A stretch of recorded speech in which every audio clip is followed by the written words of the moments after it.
Hello guys, welcome to my YouTube channel. ఏంటబ్బా evening time ఎక్కడికి start అయిపోతున్నారు అనుకుంటున్నారా?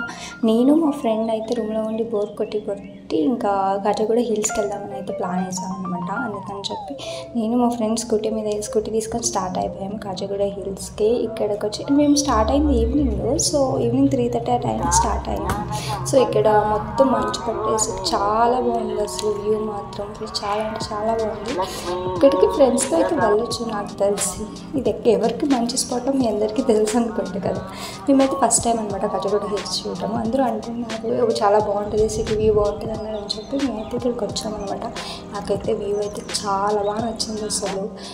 And Sunday night light view కూడా ఎలా ఉంటుందో చూద్దామని చెప్పి మేమైతే వచ్చేసాము. ఇంకా కొంచెం సేపు ఉన్నాము, ఇక్కడికి వచ్చినాము. అండ్ అక్కడ దూరంగా లైట్స్ దగ్గర ఏదో దర్గా కింద ఉంటుంది అనమాట. నాకు తెలియదు, మేము దూరం నుంచి చూసాము, చాలామంది జనం ఉన్నారని చెప్పి మేము ఇక్కడికి వెళ్ళలేదు. అండ్ అదేవిధంగా కాజగూడ హిల్స్ పైన ఒక అనంత పద్మనాభ స్వామి టెంపుల్ కూడా ఉంది. మేము వెళ్ళటానికి టెంపుల్ క్లోజ్ చేసేసింది, అందుకని చెప్పి మేము డైరెక్ట్ ఆ హిల్స్ చూద్దామని చెప్పి పైకి ఎక్కాము. రాళ్ళు చెట్లు ఏదో ప్రయోగాలు చేసుకుంటా అండమాన్ ప్రాంతంలో తిరిగే వాళ్ళలాగా. నైట్ వ్యూ అయితే నాకు చాలా బాగా నచ్చింది అసలు. నేనైతే చాలా గట్టిగా వచ్చాను అక్కడ, నాకు చాలా బాగా నచ్చింది కూడా. అంత బాగుంది లైట్ వ్యూ.